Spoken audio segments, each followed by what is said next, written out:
Assalamualaikum warahmatullahi wabarakatuh. Bismillahirrahmanirrahim. Alhamdulillahi rabbil alamin. Allahumma salli wa sallim wa barik ala sayyidina Muhammadin wa ala alihi wa sahbihi ajma'in, amma ba'd. Hadirin hadirat yang dimuliakan oleh Allah Subhanahu wa taala, jamaah musholla al-falah. Sebelum kita melanjutkan kajian daripada kitab Matan Huyatut Takrib, marilah kita hadiahkan Al-Fatihah terkhusus untuk beliau baginda Nabi, seluruh keluarga, seluruh sahabatnya. Juga kita hadiahkan Al-Fatihah khususnya teruntuk musannif kitab Matan Huyatut Takrib, yaitu Syekh Abi Syuja, dan para muallif kitab-kitab fikih, para ulama ul-amirin al-mukhlisin. Semua jamaah kita, jamaah musyawarah, semoga senantiasa kita semua dan beliau semua diridhai oleh Allah Subhanahu wa taala. Ala hadhihi niyah wa ala kulli niyatin shalihah. Al-Fatihah. A'udzu billahi minasyaitonir rajim. Bismillahirrahmanirrahim. Alhamdulillahirabbil alamin, arrahmanir rahim, maliki yaumiddin. Iyyaka na'budu wa iyyaka nasta'in. Ihdinas siratal mustaqim. Siratal ladzina an'amta 'alaihim ghairil maghdubi 'alaihim waladdallin. Rabbighfirli wa liwalidayya wal mu'minin amin. Bismillahirrahmanirrahim. Qala al-muallifu rahimahullahu ta'ala wa nafa'ana bihi wa bi'ulumihi fid dharain amin ya rabbal alamin. Faslun wa syaraitu wujubil jumu'ati sab'atu asya'. Al-islamu wal bulughu wal aqlu wal hurriyatu wal dzukuriyatu wasihatu wal istitamu. Jadi fasal yang kita bahas pada malam hari ini adalah persoalan terkait dengan sholatul jumu'ah. Setelah sebelumnya kita bahas tentang sholat qashar, sholat jamak, maka kita masuk dalam pembahasan sholat Jum'ah. Sholat Jum'ah merupakan afdolus sholawatil mafruḍah. Sholat maktubah, zuhur, asar, maghrib, isya, subuh, yang paling utama dari kelima sholat tersebut adalah sholat Jum'ah. Ini termasuk sholat maktubah, cuma pada prakteknya adalah sepekan sekali di hari Jumat. Oleh karena itu sholat Jumat adalah merupakan sholat yang paling utama daripada kelima sholat yang diwajibkan oleh Allah Subhanahu wa ta'ala. Wa jama'atuha afdolul jama'at. Jamaah yang dilaksanakan dalam sholat Jumat juga merupakan afdolul jama'at, paling utamanya jamaah. Wahya min khususiyati hadhil ummah.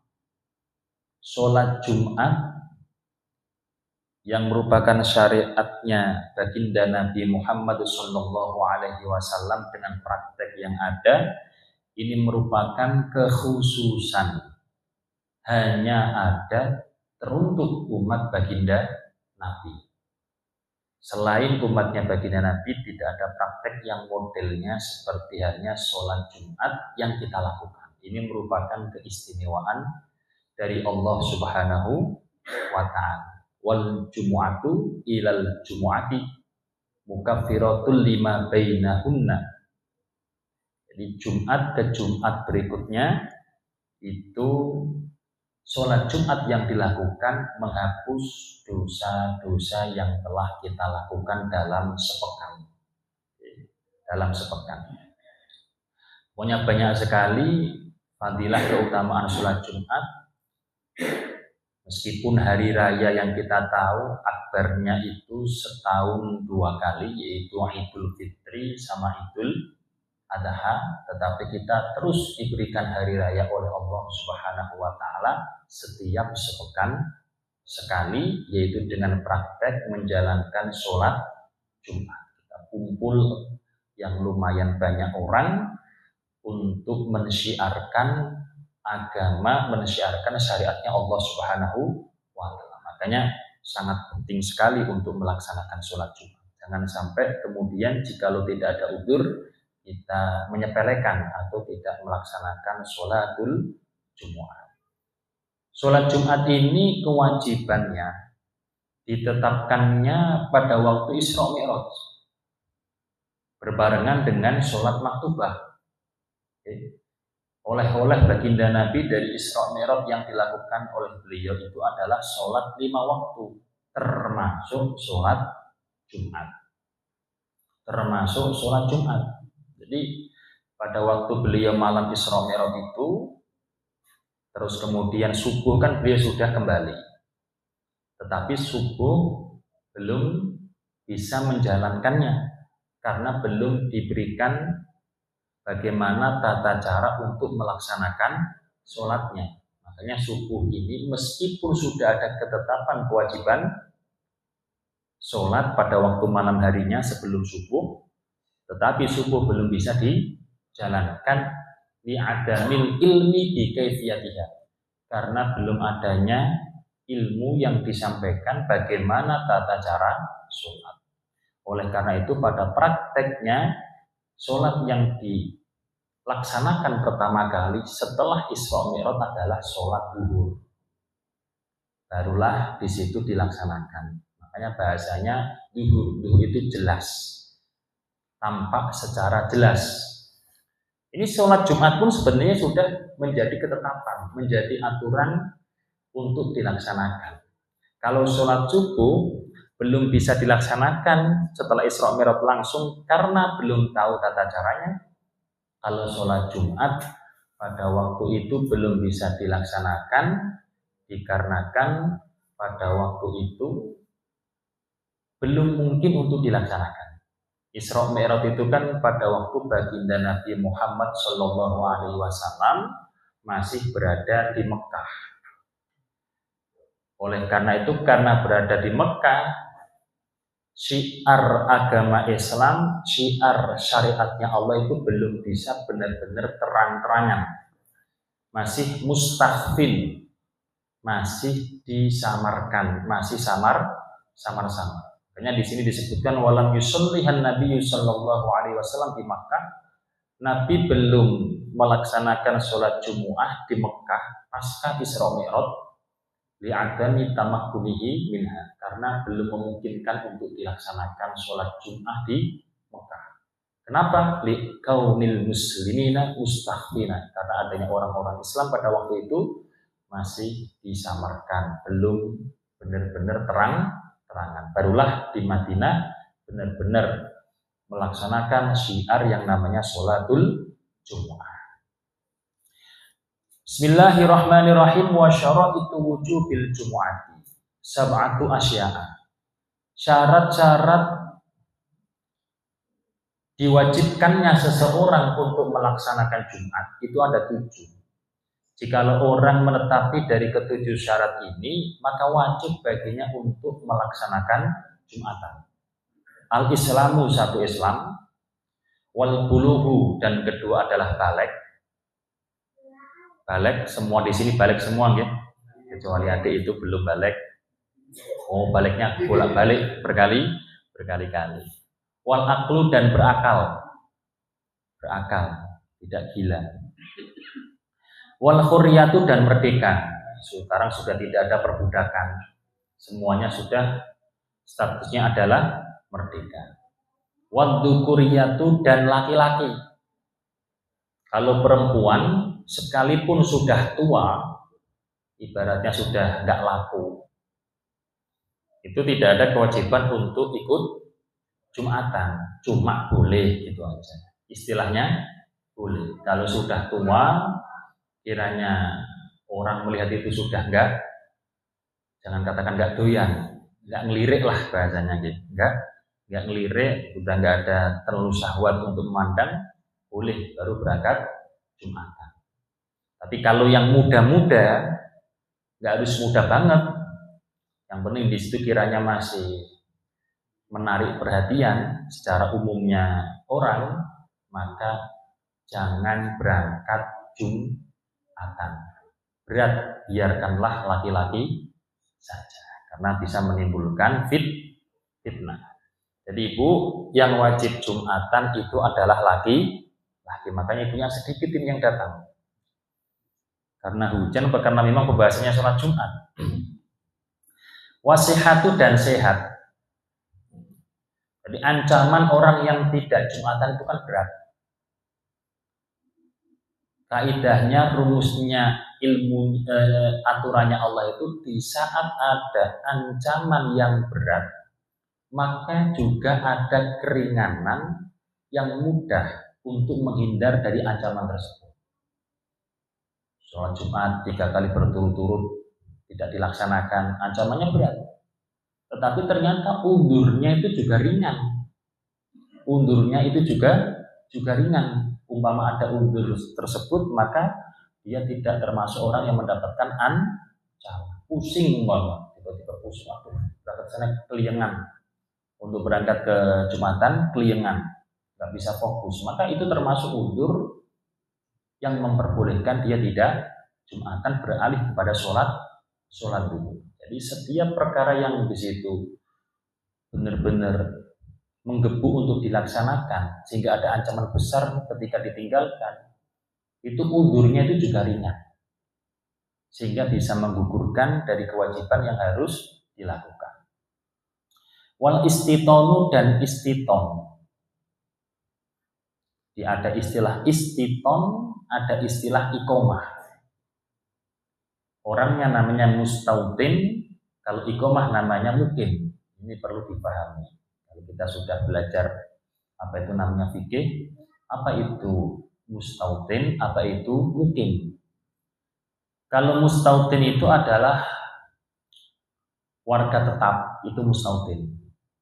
KTP kita di mana? Kartu penduduk kita itu di wilayah mana? Oh, wilayah Keranggan Permai. Berarti dinisbat di tempat ini kita adalah sebagai mustautin. Mustautin, karena dia itu kembalinya ke sini. Umpama pergi ke luar kota, luar pulau, bahkan luar negeri, tetap kembalinya ke Keranggan Permai, tempat menetapnya. Maka dia di tempat ini adalah dinamakan mustautin. Terus kemudian ada istilah iqomah, di mana orang yang iqomah itu dinamakan mukim. Mukim itu adalah orang yang menempati suatu tempat minimal 4 hari, tapi dia tidak niatan di situ selamanya, akan kembali ke tempat yang benar-benar dia tempati. Kita pergi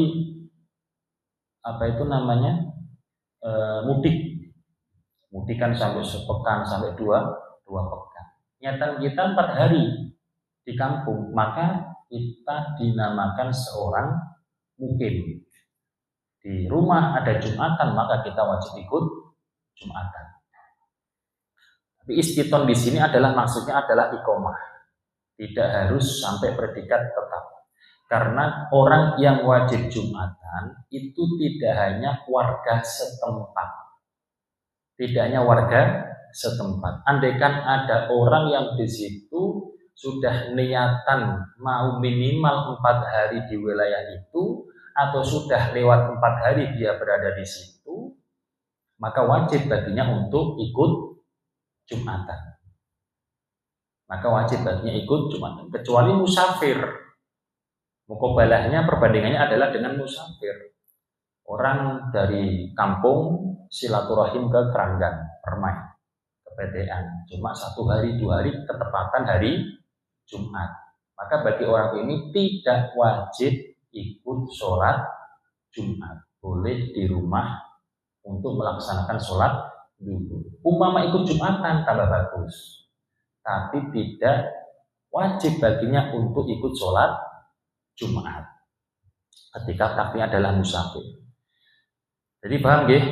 Ada istilah mustautin, ada istilah mukim. Ini mazhab Syafi'i itu memang benar-benar membedakan ini antara mustautin dan mukim. Perbedaannya bagaimana? Tadi kan kita sudah tahu mustautin itu adalah warga tetap.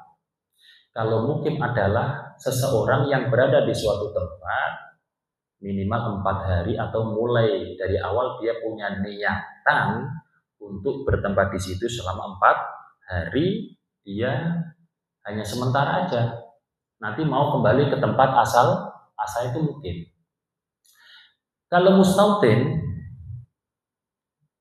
sama mukim, keduanya wajib untuk ikut Jumatan. Bedanya kalau mustautin bisa mengesahkan sholat Jumat karena ada persyaratan bahwasanya sholat Jumat itu adalah minimal 40 orang.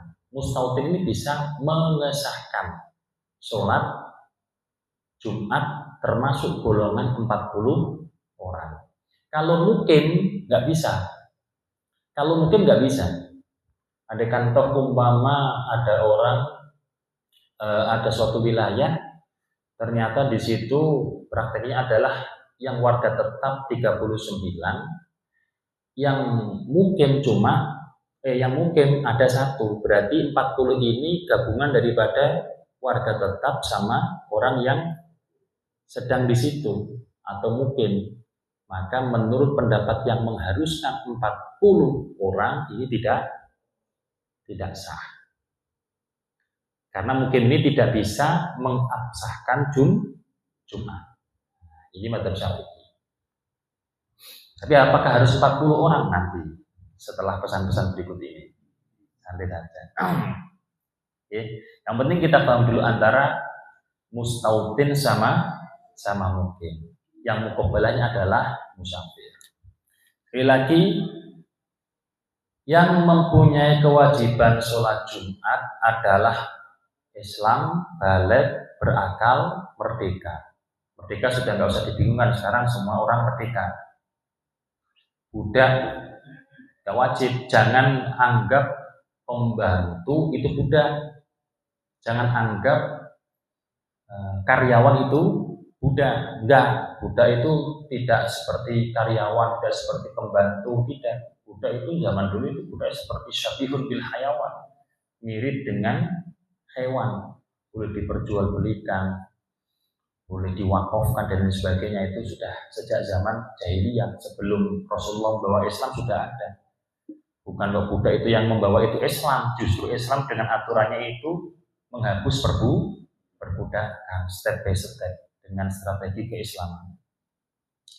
Terus kemudian laki-laki, jadi ibu tidak berkewajiban sholat Jumat. Bagi ibu-ibu, bagi perempuan tidak berkewajiban sholat Jumat. Enak nggak Bu? Enak. Sholat duhur tidak perlu menunggu selesai sholat Jumat. Waktu duhur lebih afdolnya, lebih utamanya terus langsung melaksanakan sholat duhur. Begitu masuk, nggak usah menunggu bapaknya, suaminya, atau anaknya pulang dari Jumatan. Ya kan, Mas Budi? Kalau bisa sholat duhur dulu, Mas Budi pulang sudah persiapan makan maksudnya. Jangan dipahami yang aneh-aneh Mas Budi. Pahami makan apa lah, ini beda lagi. Nah, setelah kita mengetahui syarat kewajiban orang melaksanakan Jumat, itu yang perlu digarisbawahi adalah kata-kata istiton di dalam kitab Matan Wiyatul Takrib. Itu yang dimaksud adalah iqomah juga. Iqomah juga. Kalau kita pahami apa adanya, maka di situ kayak seakan-akan yang iqomah itu tidak wajib Jumatan. Padahal di situ seorang mukim tadi juga wajib Jumatan, hanya saja tidak bisa mengesahkan sholat Jumat. Tidak termasuk hitungan golongan 40 orang yang mengesahkan sholat Jumat. Bismillahirrahmanirrahim. Wa syara'itu fi'liha, salah satu. Wa syara'itu sihhati fi'liha, salah satu. Adapun syarat-syarat sah dilaksanakannya sholat Jumat itu ada 3. Kalau 3 ini ada, maka wajib ada Jumatan di tempat itu. Sekali lagi, kalau 3 syarat ini ada, maka wajib di tempat situ, di wilayah itu untuk didirikan sholat Jumat. Kalau salah satu tidak ada, maka di tempat itu tidak bisa dilaksanakan sholat Jumat, tapi bukan berarti orangnya nggak wajib Jumatan. Bagaimana penggambarannya? Di wilayah ini, katakanlah umpama penduduknya yang warga tetap tidak sampai 40 orang, laki-lakinya tidak sampai 40 orang. Maka di wilayah ini tidak sah dilaksanakan sholat Jumat. Tapi warganya bagaimana? Wajib Jumatan enggak?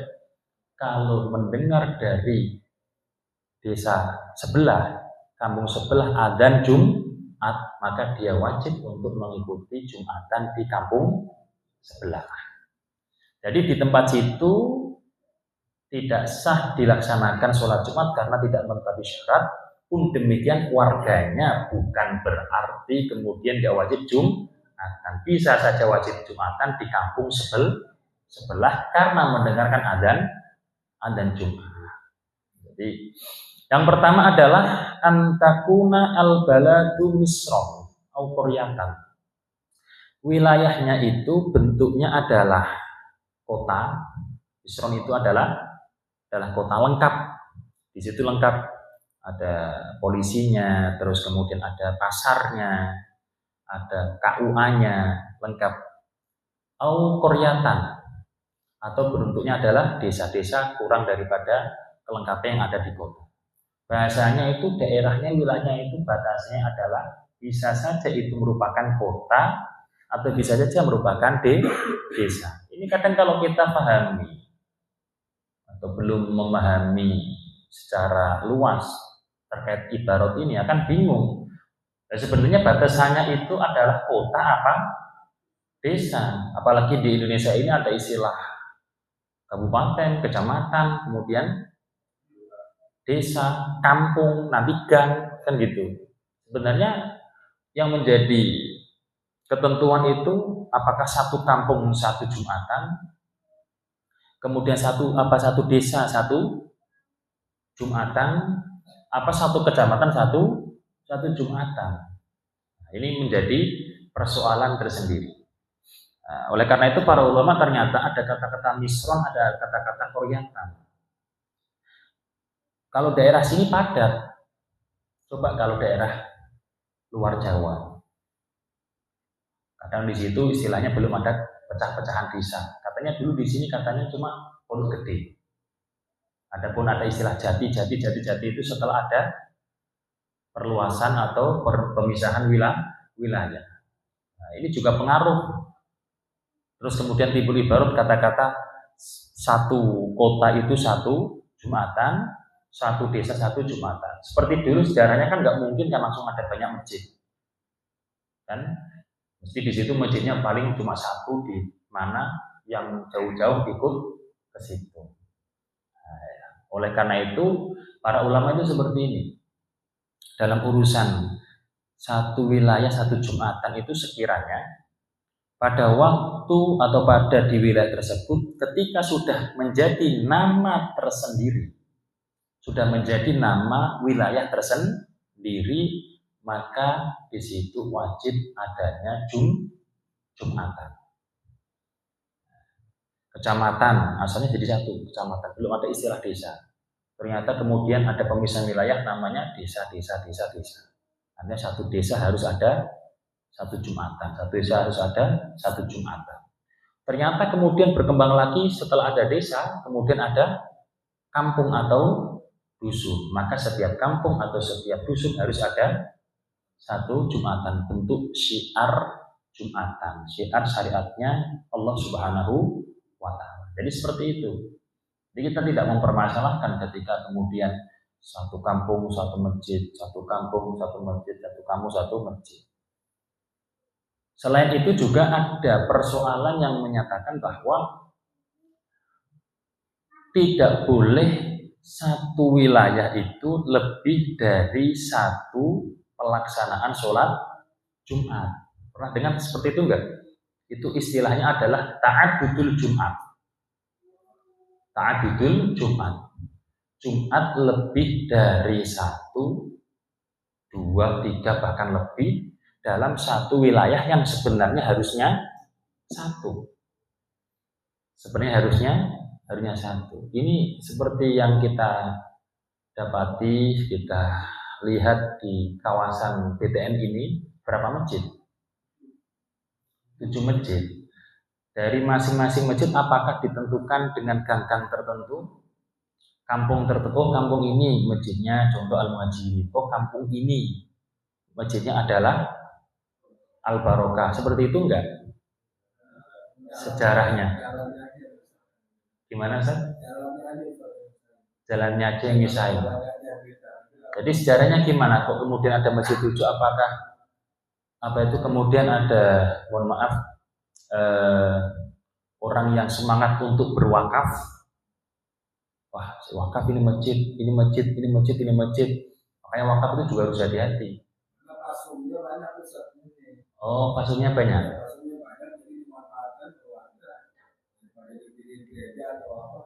Masjid aja. Ya. Makanya kalau kita angklek, artinya kita saklek kok angklek. Jadi angklek sama saklek itu beda loh. Kalau saklek itu artinya apa ya? Mata kuda. Di mata kuda nggak lihat dari pendapat banyak ulama. Ya nanti kita ini gimana ini? Iya, akhirnya di situ mencari tahu masjid mana yang paling dulu.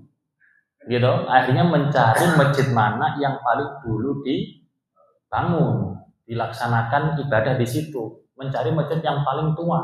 Karena keterangannya adalah masjid yang paling tua lah di situ adalah yang paling mendekati sah melaksanakan Jumatan. Atau ada yang mengatakan bahwasanya mencari yang sholatnya lebih dahulu. Yang lebih dahulu. Karena yang lebih dahulu inilah yang sah. Yang kedua, ketiga, keempat, kelima itu yang tidak sah karena sudah didahului. Dalam? Lah iya kan lebih cepat khutbahnya, lebih cepat selesainya juga karena khutbahnya cepat, sholatnya cepat. Kalau kita pakai madlah, kalau seperti itu pahaman kita akan resah selalu, gitu. Kita akan resah selalu. Ini bagaimana? Makanya ini saya sudah menulis catatan biar kita itu ibadahnya lebih tenang, ibadahnya itu lebih enak, nyaman terkait dengan ta'addudul Jumat. Terkait dengan Jumatan lebih dari satu dalam satu wilayah. Dalam satu wilayah. Yang secara kaidah dasarnya mestinya harus satu masjid, satu Jumat. Ini kok sampai ada 2 bahkan lebih, terus bagaimana ini? Kita bagaimana hidup di dalam situasi kayak gitu? Ini ada 3 pendapat. Yang pendapat pertama, mayoritas mengatakan tidak boleh. Mengatakan tidak boleh kecuali ada hajat. Dasarnya apa? Dasarnya ya prakteknya Rasulullah Shallallahu Alaihi Wasallam dan para khulafaur rasyidin.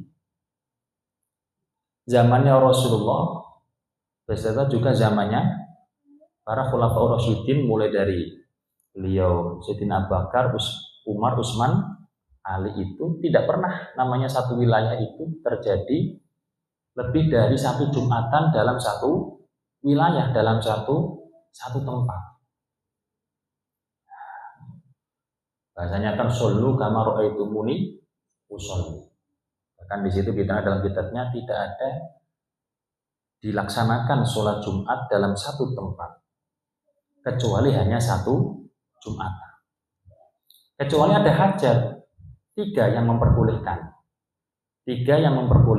Yang pertama adalah liqu mahallis sholati. Sempitnya tempat sholat, warganya banyak, masjidnya tidak mencukupi. Nah, warganya banyak, masjidnya tidak mencukupi. Kira-kira kalau di Al-Barokah semua cukup nggak? Cukup.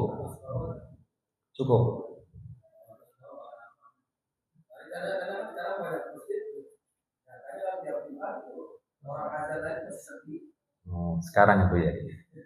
Berarti nggak masuk. Yang kedua adalah adanya konflik. Wal qitalu bainal fi'ataini. Konfliknya itu sampai menimbulkan apa itu namanya percekcokan yang tidak bisa dikumpulkan. Mungkin beda madhab, beda aliran, padahal sama umatnya Rasulullah, dan itu wajar. Dan itu wajar. Ada golongan ini, wah aku nggak mau perlu di situ. Nah, akhirnya di situ kemudian buat masjid sendiri. Beda generasi, akhirnya fleksibel.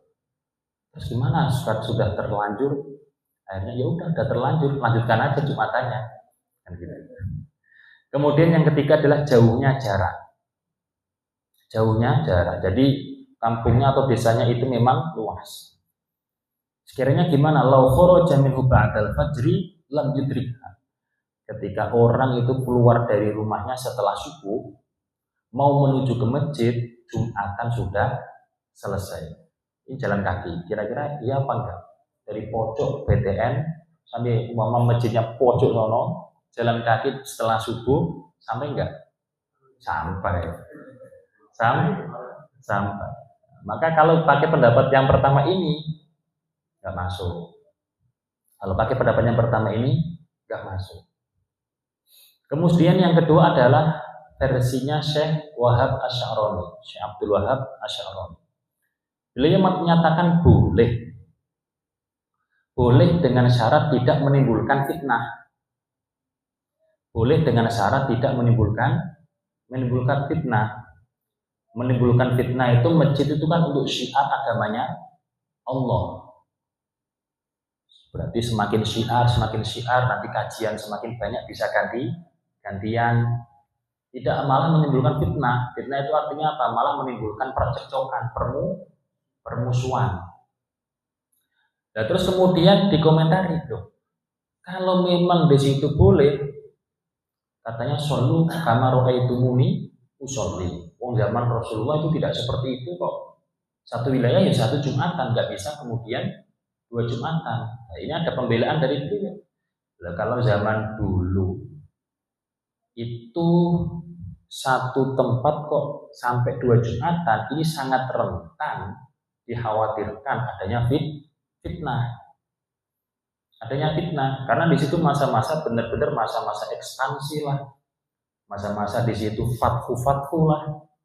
Nah, ini kok sampai kemudian satu wilayah kok dua Jumat. Dulu itu kan memang masjid itu kan benar-benar dibuat markas, ya kan, pergerakan Islam. Masjid itu memang dibuat markas pergerakan Islam. Kantornya juga ya di masjid. Kalau sekarang dulu kantornya itu tidak di masjid, kantornya itu masjid itu awal dari pergerakan apapun yang akan dilakukan oleh umat Islam. Dan nanti kalau kok kemudian masjidnya 2 bisa diistilahkan kata-kata negara dalam negara atau satu wilayah ada 2 matahari lah, timbul seperti itu. Nah sekarang apakah memang seperti itu? Nah, kan enggak. Terus beliau menerangkan bahwasanya dalil yang melarang itu tidak tegas. Nah, ini kita kembali bagaimana para ulama itu menggali suatu hukum dari hadisnya Rasulullah dengan usul fikih, dengan cara penggalian hukum. Tidak bisa kemudian kita plok gitu. Oh kan Nabi seperti ini, nggak bisa. Kalau seperti itu kita harus sama plok, ya kita nggak boleh pakai pakaian seperti Mas Budi. Rasulullah nggak ada yang warnanya seperti itu mungkin dulu. Kan seperti itu. Nah, makanya bahasanya adalah segala sesuatu adalah mubah awalnya, kecuali ada dalil tegas yang mengharamkan. Nah, kemudian praktek Rasulullah melakukan Jumatan satu wilayah satu Jumat. Begitupun juga diikuti oleh para khulafaur rasyidin. Apakah pernah beliau melarang? Kata-kata melarang, nggak boleh kalau sampai lebih dari, pernah nggak?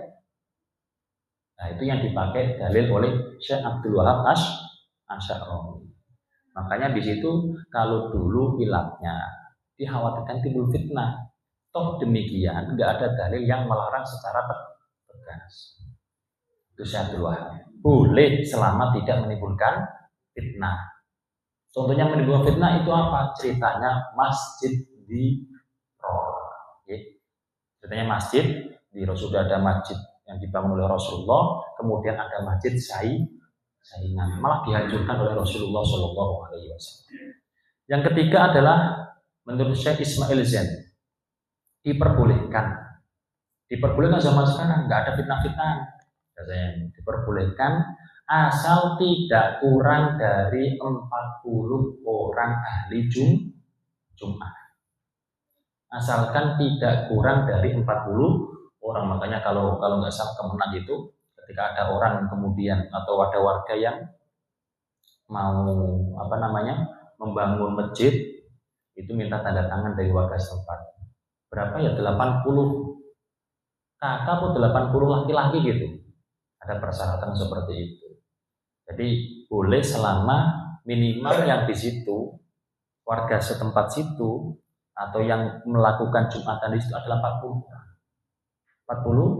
40 orang. Bisa enggak? Kasarnya gitu. Bisa enggak? Setiap Jumatan harus ada 40 orang warga setempat. Kalau memang bisa, artinya dengan keadaan yang ada, wah mampu ini 40 orang. Bisa. Ya udah silahkan. Tapi kalau nggak bisa, hati-hati. Atau kalau memang di situ menjadikan masjid yang sebelumnya itu malah tambah kurang dari 40, masalah kan. Makanya harus hati-hati. Dari tiga pendapat ini kan inginnya memang tidak ada timbul fitnah. Sudah ada masjid, terus kemudian bangun masjid lagi yang masih dari satu wilayah. Alasannya apa? Oh, mengikuti pendapat yang boleh. Pendapat boleh itu aturannya bagaimana? Kemudian di masjidmu dibangun bagus, nyaman, ada AC-nya. Lah, jamaah berbondong-bondong ke situ, menjadikan masjid yang lama kosong. Masalah. Wakafnya bermasalah. Enggak mendatangkan kebaikan, malah mendatangkan kemudaratan. Makanya bagi siapapun yang kaya-kaya, wakaf itu bagus. Wakaf itu amal jariah, sedekahun jariyatun. Itu diantaranya adalah wakaf. Tapi tempatkanlah wakaf di tempat yang tepat. Jangan malah menimbulkan persoalan di daerah setempat. Makanya ini sangat riskan. Harus tahu. Karuannya di situ wakaf di tempat-tempat yang memang di situ masih kosong blok.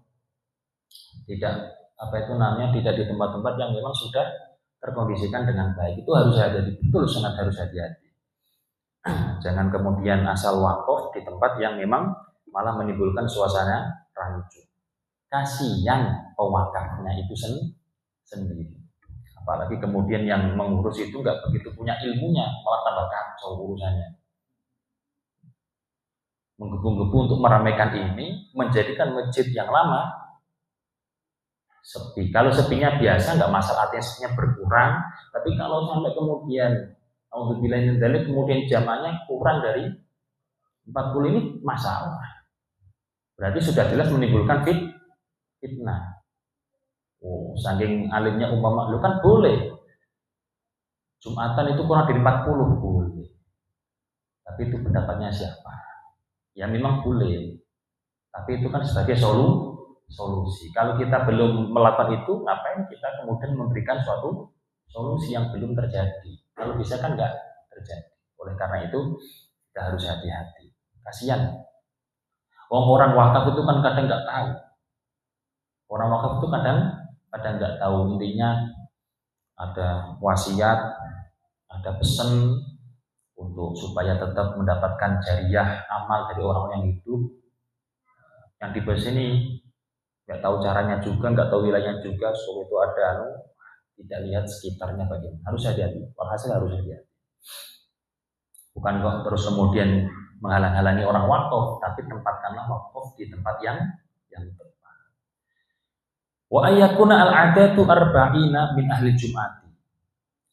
Jumlah di situ harus ada 40 orang dari ahli Jum'ah. Ahli Jum'ah itu tadi balik berakal, laki-laki, orang merdeka, dan mustautin yang bisa mengesahkan Jumat. Mustautin itu warga tetap di tempat itu.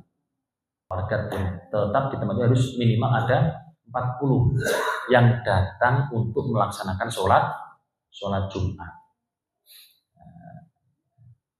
Terus kemudian ini adalah yang ideal. Kalau di suatu tempat kurang dari 40, memang ada pendapatnya. Tidak harus sampai 40. Alasannya apa? Dalil yang menyatakan 40 tidak ada ketegasan untuk melarang kurang dari 40. Maksudnya tidak ada bentuk nahyun, tidak ada bentuk larangan. Maksudnya hadisnya Nabi tidak sampai ada kata-kata jangan sampai kurang dari 40. Tidak ada kata-kata seperti itu. Makanya para ulama menyikapi, ada sebagian ulama tidak harus sampai 40. Berapapun diperbolehkan. Apalagi kalau sudah beda mazhab, artinya sudah mengikuti mazhab selain Syafi'i. Contohnya mazhabnya Imam Abu Hanifah. Kalau mazhab Syafi'i, mazhab Maliki, mazhab Hambali, semuanya menyatakan harus mustautin untuk yang bisa mengesahkan sholat Jumat. Kalau mazhab Hanafi diterangkan di dalam mazhab Hanafi adalah al-istiton laisa syarton indahum ay indal ahnaf indal hanafiyah. Warga setempat itu tidak menjadi persyaratan untuk keabsahan Jumat. Maka orang-orang yang mukim atau bahkan disebut musafir itu diperbolehkan untuk melaksanakan Jumat. Ini sebagai landasan mereka orang-orang pekerja di kantor gitu. Nggak bisa itu pakai mazhab Syafi'i. Kecuali mungkin ashab Syafi'i, dari ulama Syafi'i yang minoritas mengikuti atau sama pernyataannya dengan mazhab Hanafi. Kalau mazhab Hanafi jelas. Mazhab Hanafi contoh di kantor atau di sekolahan kan kadang ada praktek seperti itu.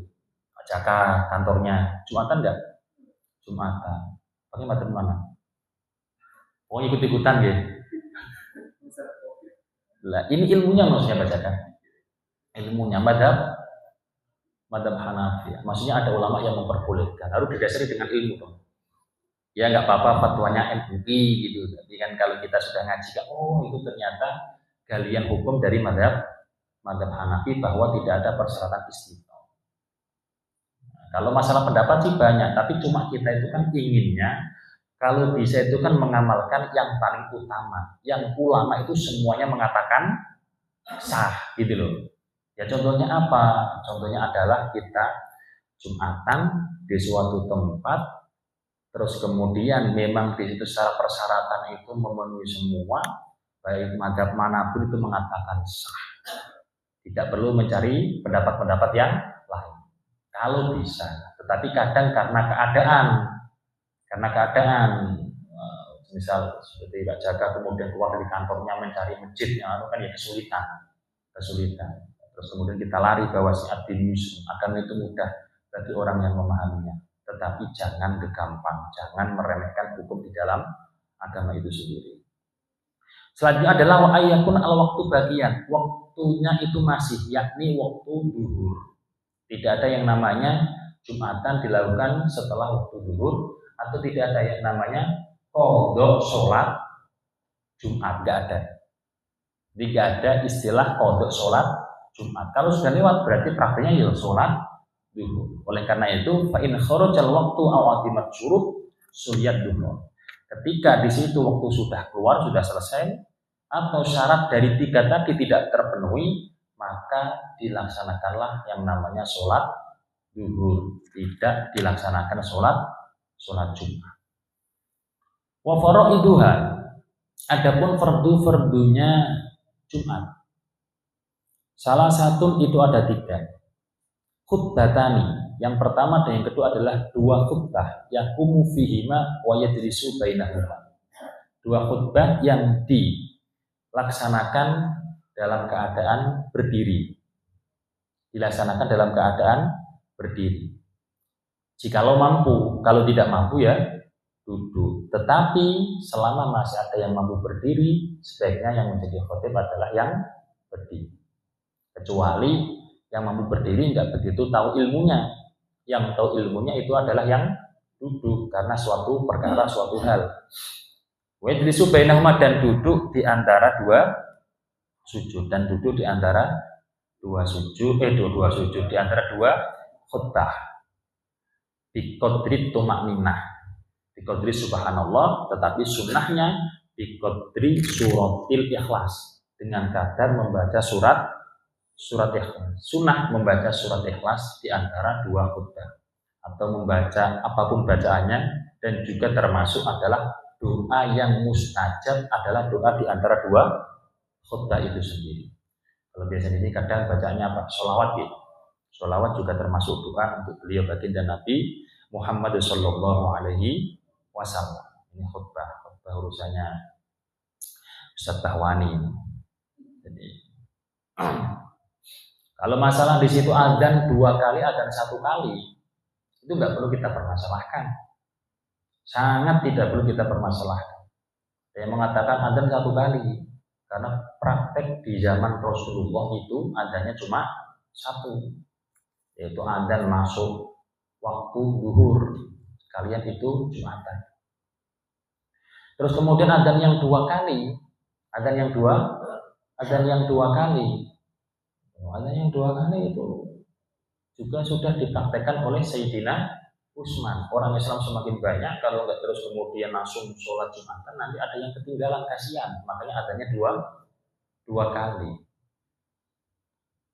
Ini saling berdebat. Adanya 1 kali, coba adanya 1 kali qobliyah Jumat nggak? Kalau adanya 1 kali qobliyah Jumat nggak prakteknya? Kok bisa qobliyah Jumat? Kalau adzan yang praktek 1 kali, qobliyah Jumatnya itu sebelum khutbah atau nanti setelah Jumatan. Qobliyah Jumat loh.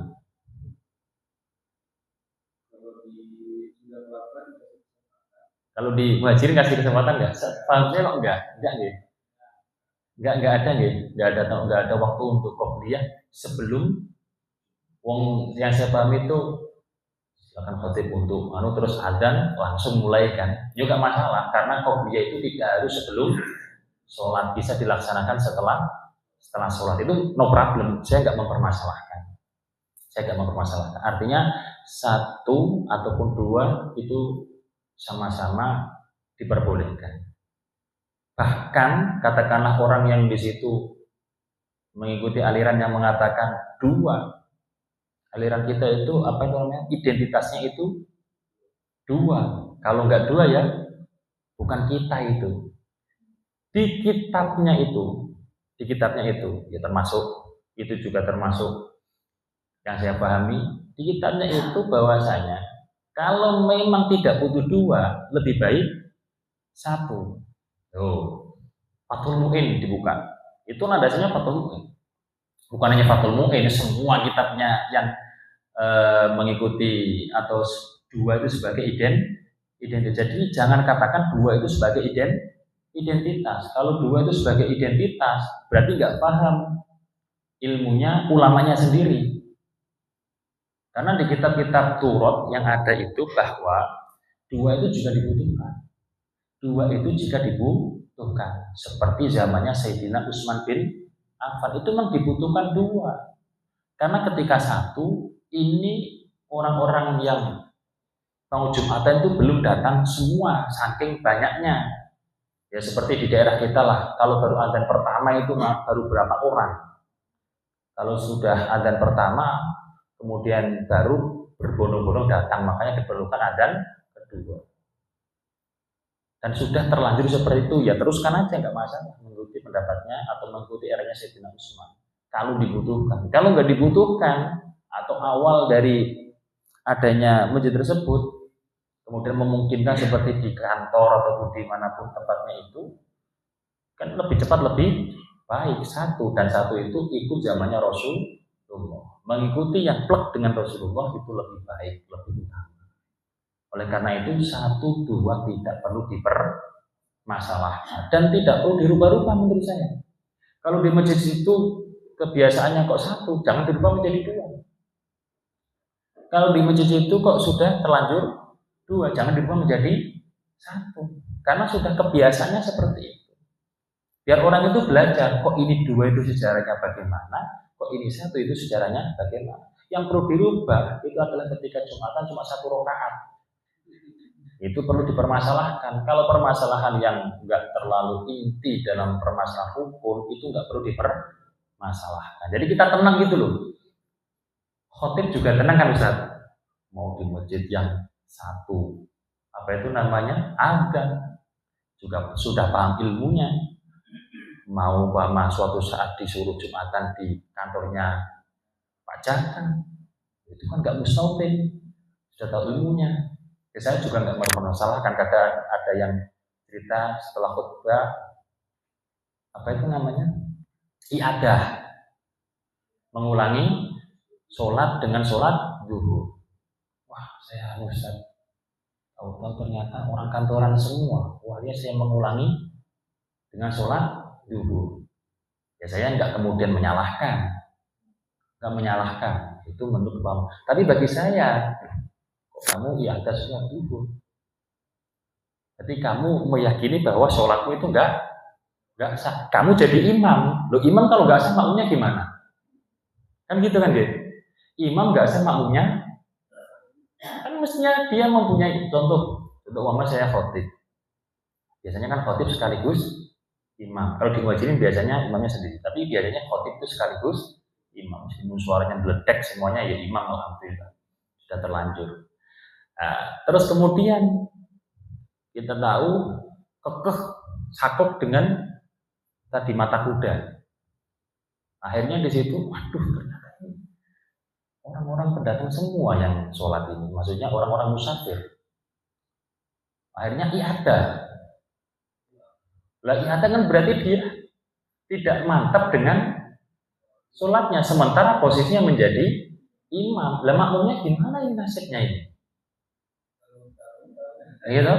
Wong imam itu tidak memposisikan diri agar makmumnya itu mendapatkan kesunahan yang sempurna aja dianggap keliru kok, apalagi ini sampai tidak sah. Dalam sholat kan gitu, imam ternyata tasbihnya kebanyakan sehingga terlalu lama, atau tasbihnya cuma satu kali, itu kan nggak boleh, haram.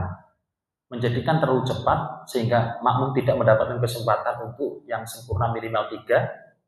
Kesempurnaan minimal kesempurnaan adalah 3, itu kan nggak boleh. Nggak boleh, makanya kita harus hati-hati. Nah, makanya kalau kemarin Pak Jaka membahas masalah apa? Idul Fitri 2 kali. Gitu. Idul Fitri 2 kali karena ada pemahaman yang berbeda. Kalau menurut saya, ya nggak masalah. Maksudnya ketika ada orang, karena di dalam kitab itu juga sudah jelas. Memang ada keterangan yang menyatakan lebih baik itu ikut pemerintah. Sudah jelas bagi kita orang awam. Dan itu yang paling banyak. Tapi juga di dalam kitab itu diterangkan seperti ini. Ya kita beli sunnah wal jamaah diterangkan seperti ini. Jikalau kita yakin sama orang yang benar-benar melihat hilal, atau orang tersebut memang benar-benar melihat hilal sendiri, maka nggak boleh mengikuti yang lain. Dia harus ikuti keyakinannya, dia melihat sendiri atau dia yakin sama orang tersebut. Artinya apa? Sah-sah saja. Sah-sah saja. Nah, terus kemudian yang jadi masalah itu undangan khutbah banyak. Sebelum ini undangan khutbah banyak. Wah, lumayan ini kan, rentengi semua. Nah, ini gimana? Umpama saya contohkanlah yang dicontohkan saya aja. Mengikuti mendaki khutbah ini kan hari rayanya kan beda. Jadi Ustaz nanti sholat id beserta khutbah di sini, nanti kemudian di satunya lagi. Lah akhirnya Ustaz mengikuti yang mana? Oh, saya mengikuti pemerintah. Pemerintah biasanya lebih dulu atau lebih akhir? Lebih akhir. Berarti nanti Ustaz yang ini khutbah saja, nggak usah imam. Khutbah saja nggak usah imam, tapi itu sholat. Namanya ngatai agama atau gimana maksudnya. Jadi khutbah saja, karena khutbah dalam sholat id itu hukumnya sunnah. Terus pada waktu di yang pemerintah, silahkan Ustaz mengikuti yang sempurna. Masalah enggak? Sholat idnya memang sah, tapi jelas model seperti ini haram bagi khotib. Karena jelas khutbahnya tidak sah. Kalau khutbah tidak sah, apakah makmum mendapatkan fadilah khutbah? Apakah makmum menjadi mendapatkan kesunahan khutbah? Memang khutbahnya itu sunnah. Yang mengesahkan, yang sah itu, yang wajib itu adalah sholat kok orang wajib. Yang sunnah itu sholat itu juga sunnah gitu. Tapi sahnya sholat itu juga harus ada khutbah. Kan gitu kan? Sholat id itu kan sunnah. Mendapatkan kesunahan sholat id nggak harus ada persyaratan khutbah.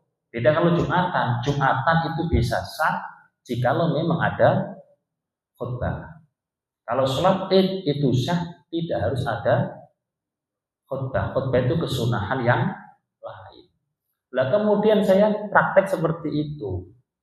Sholat idnya memang sah, sudah mendapatkan kesunahan sholat id, tapi menjadikan orang tidak mendapatkan kesunahan khutbah, dan itu kesalahan.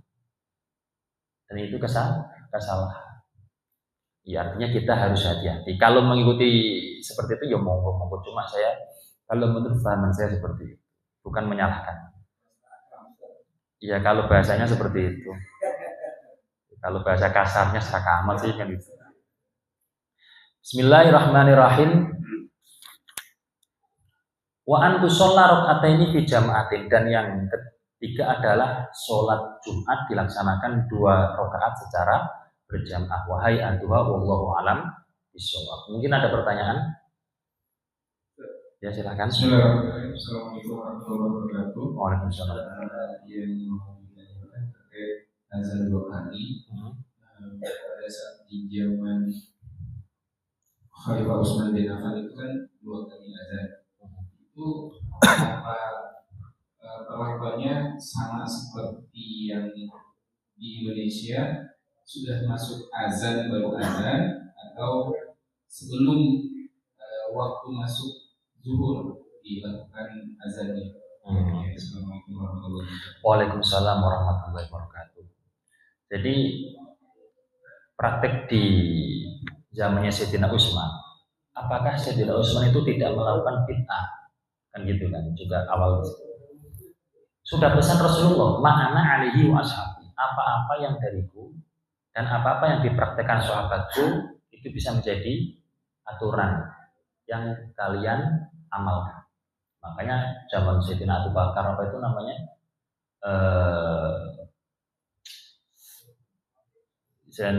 apa itu namanya, menulis, mengumpulkan Al-Quran dan sebagainya, membukukan Al-Quran, mushaf, ada mushaf Utsman dan sebagainya itu, terus ada tarawih. Termasuknya adalah 2 azan ini di zamannya Sayyidina Utsman. Prakteknya azan pertama itu adalah tetap sudah masuk waktunya. Azan kedua adalah merupakan penanda Jumatan akan dimulai. Makanya prakteknya itu azan pertama, azan sebagaimana umumnya untuk memberikan pemberitahuan bahwasanya waktu sholat sudah masuk, lamalah bahasanya. Terus kemudian sunnahnya azan yang kedua itu lebih cepat daripada azan yang pertama, karena azan yang kedua ini sebagai penanda rambu-rambu Jumatan akan dimulai, bukan sebelum masuknya waktu. Dan tergantung di sini pertanyaannya gimana? Di Madinah itu kan setengah jam atau 1 jam sebelum waktu dia udah azan. Itu belum masuk waktu zuhur. 2 kali juga. 2 kali. Kalau sebab saya di dalam kitab Fathul Mu'in, setahu ini bisa ngecek, itu prakteknya sudah masuk. Kembali ke seperti ini aja. Kalau di Mekah, saya juga belum tahu, pernah ke sana ya. Kalau ada kabar seperti itu berarti bukan mazhab Syafi'i.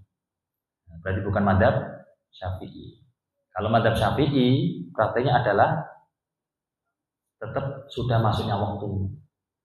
Nah, kalau saya boleh memahami apa yang di Mekah, itu tetap mau mempraktekkan ala zamannya Rasulullah, bahwa masuknya waktu tetap satu adzan.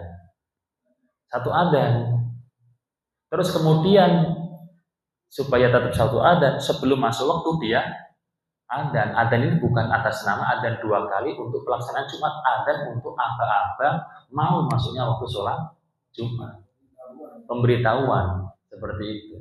Tapi kalau plek dengan pertanyaan Sayyidina Utsman itu tetap sudah masuk waktu.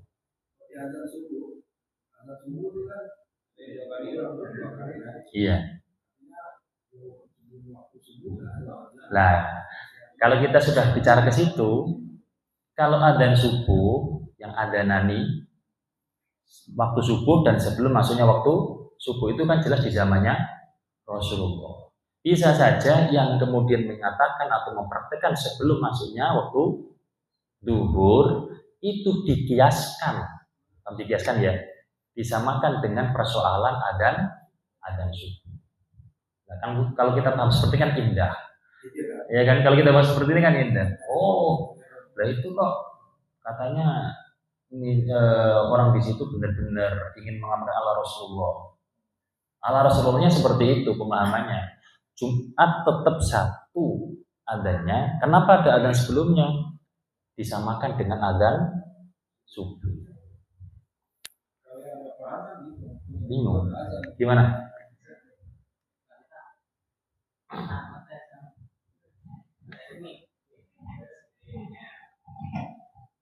Bismillahirrahmanirrahim. Assalamualaikum warahmatullahi wabarakatuh. Waalaikumsalam. Suatu ketika ada jamaah yang di satu sisi mereka melakukan sholat Jumat. Nah, kayaknya belum puas nih, dia lanjut ke sholat zuhur. Nah, itu dasarnya apa? Kemudian setahu saya itu ketika sudah melakukan sholat Jumat itu kan gugur sholat zuhurnya gitu.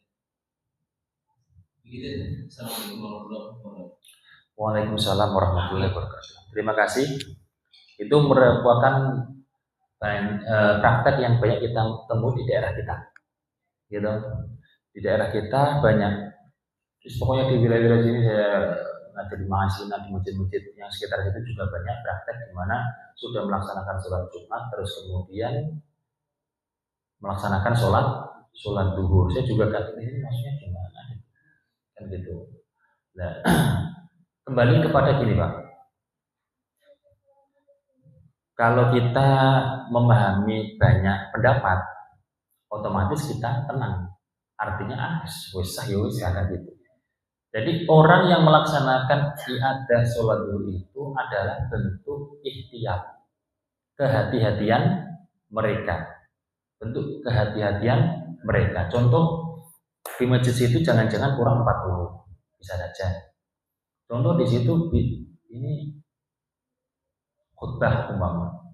Khutbah itu kan ada pendapat yang mengatakan harus bahasa Arab. Ada pendapat yang mengatakan harus bahasa Arab. Berarti kalau tidak bahasa Arab, berarti khutbahnya nggak sah. Kalau ada sisi yang di situ mengatakan tidak sah dari beberapa ulama, maka intinya kita sholat dulu. Tidak hanya itu, khutbah itu prakteknya jangan banyak, jangan lama jeda di antara rukun-rukunnya. Ternyata praktek khutbah coba ada sampai 20 menit, sampai 25 atau bahkan setengah jam. Itu kan otomatis antara rukun satu dengan rukun yang lainnya itu ada jeda. Cerita dulu lah. Kadang kan namanya khutbah kan ada ceritanya kan, gitu. Ada cerita meskipun juga itu berisi untuk wasiat melakukan kebaikan. Tapi di situ juga ada yang mengomentari itu. Berarti khutbahnya sudah tidak mualah antara rukun satu dengan rukun yang lainnya tidak langsung beriringan. Berarti khutbahnya tidak sah. Bahkan ada yang agak keras lagi. Mohon maaf, khotib itu kan kadang pakai tangan-tangan menggebu-gebu, ya kan? Ada yang mengatakan bahwa itu khotibnya begitu. Artinya, ketika pada praktik Jumatan itu ada ulama yang mengatakan tidak sah, maka bentuk kehati-hatiannya adalah ada sholat duhur. Seperti itu. Ini juga pendapat ulama. Ini juga pendapat ulama. Maksudnya tidak ulama mayoritas juga. Pendapat ulama mengatakan bahwa ketika pada praktek sholat duhur ada sisi ketidaksahan. Meskipun dari ulama yang lain juga mengesahkan, ada sisi yang menyatakan tidak sah, maka bentuk kehati-hatiannya adalah ada sholat zuhur. Tetap mengatakan tadi sholat zuhur sah versi ulama yang mengesahkan. Mengulangi sholat zuhur itu dikarenakan dia ingin supaya andaikan kok kenyataannya itu tidak sah, berarti saya sudah sholat zuhur. Ini pahaman yang mengulangi sholat zuhurnya. Tapi kalau saya pribadi tidak sholat zuhur, saya yakin aja. Soalnya mengamalkan ilmunya para ulama itu. Terus kemudian dia mengatakan memang lah kesini kan mungkin Jumatnya sudah sesuai rukun. Kok tetap ada yang ada sudah terlanjur tradisi katanya. Ada keterangan sudah terlanjur tradisi. Ada yang menyatakan seperti itu. Iya, sudah terlanjur tradisi. Karena ada gini toh Pak, kadang orang datanya terlambat atau pada waktu khutbah itu pada tidak mendengarkan, cuma tidur. Akhirnya ini kalau mengikuti pendapat yang kan menjadikan khutbahnya tidak sah. Oleh karena itu untuk kehati-hatian di atas sholat zuhur. Ada lagi ibu-ibu? Oh, monggo silakan. Waalaikumsalam.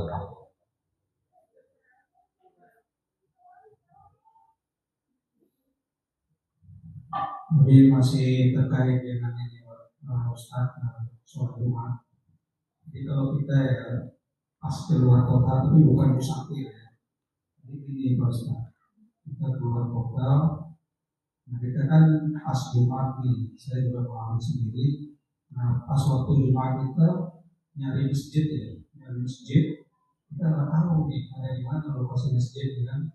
Nah akhirnya ketemu yang kita dapat tuh justru sholat Jumatnya udah berjalan 1 rakaat ya. Nah 1 rakaat. Jadi kita ragu nih, gimana mau ikut atau enggak? Gimana? Soalnya kalau sholat subuh kalau kita ketinggalan 1 rakaat kan bisa tambah ya. Kalau Jumat kan aneh gitu ya. Gimana nih Ustaz, kalau kita ganti dengan sholat zuhur atau gimana? Ya, itu aja. Itu Bapak posisi musafir atau? Ya, bukan musafir. Jadi keluar kota dekat, cuma kita nyari masjid kan nggak tahu lokasinya mana. Mukim lah berarti ya. Bukan wilayah kita, bukan musafir. Berarti Bapak sudah di posisi di tempat itu sudah minimal 4 hari ya Pak ya? Ya, sudah dapat musafir gitu. Bukan dalam keadaan bepergian. Jadi istilah musafir itu gini Pak, musafir itu tidak harus di tengah perjalanan. Umpama kita di suatu tempat, kemudian memang tidak ada niatan bertempat di situ, belum sampai ada 4 hari, meskipun sudah di hotelnya lah, itu masih dikatakan musafir. Jadi gini, terkait dengan mana yang lebih utama antara kemudian ikut masuk di dalam sholat tersebut atau tidak masuk di dalam sholat tersebut. Sudah mendapat 1 rakaat, berarti masih 1 rakaat. Kemarin kan sudah diterangkan dalam persoalan sholat Jumat. Sholat jamaah. Di dalam sholat jamaah sudah diterangkan wa yudriku al-ma'mum al-jama'ata mal imami fi ghairil jumu'ati ma lam yusallim at-taslimatan ula wa illam yakun. Kalau jamaahnya itu selain sholat Jumat, ya kan, minimal dia takbir imam belum salam yang pertama, dia sudah dikatakan jamaah, tetap mendapatkan 25-27, tidak dikatakan sholat sendirian, tapi ya bobotnya beda. Amal jamaatu fil jumu'ati fa fardhu ainin wala tahsulu bi aqalla min rakaatin. Jamaah Jumat itu fardhu ain. Dikatakan hasil dinyatakan itu sholat Jumat minimal mendapatkan 1 rakaat. Nah, tadi kan masih ada 1 rakaat. Bapak masuk, maka itu dinyatakan sholat Jumat, tinggal nambah 1 rakaat, sah. Dan baiknya tetap Jumatan, karena sholat darah hari Jumat itu ya yang paling utama itu Jumatan, sekalipun di situ terlambat. Jadi itu tetap secara niat sholat Jumat, secara praktek juga sholat Jumat, karena masih ada 1 rakaat. 1 rakaat itu paling batasan maksimalnya adalah kita minimal mendapati rukuk yang kedua dari imam. Sama ya, mendapati rukuk yang kedua dari imam masih posisi rukuk atau apalagi sebelum rukuk. Kita ikut, itu berarti kita dinyatakan sholat Jumat, tinggal nambah 1 rakaat. Kecuali setelah rukuk kita baru masuk. Imam sudah i'tidal di rakaat yang kedua, atau imam bahkan sudah sujud di rakaat yang kedua, atau bahkan imam sudah tahiyat akhir, maka kita niat sholat Jumat. Tetap niat sholat Jumat, cuma prakteknya 4 rakaat. Sama ya, prakteknya 4. Ya kan niatnya sholat Jumat, tapi prakteknya 4 rakaat. Itu dalam kaidah sholat wala nawa wala sholat, nawa wala sholat. Niatnya sholat Jumat, tapi prakteknya bukan sholat Jumat. Sholatnya sholat duhur, tapi ternyata niatnya niat Jumat. Seperti itu. Jadi kalau bapak tanya lebih ya langsung ikut, tinggal nambah 1 rakaat. Ibu-ibu katanya cukup bu ya? Cukup bu ya? Baiklah, kita tutup dengan bacaan doa kafaratul majlis. Subhanakallahumma wa bihamdika asyhadu an la ilaha illa anta astaghfiruka wa atubu ilaik. Wallahul muwaffiq ila aqwamit thoriq. Assalamualaikum warahmatullahi wabarakatuh.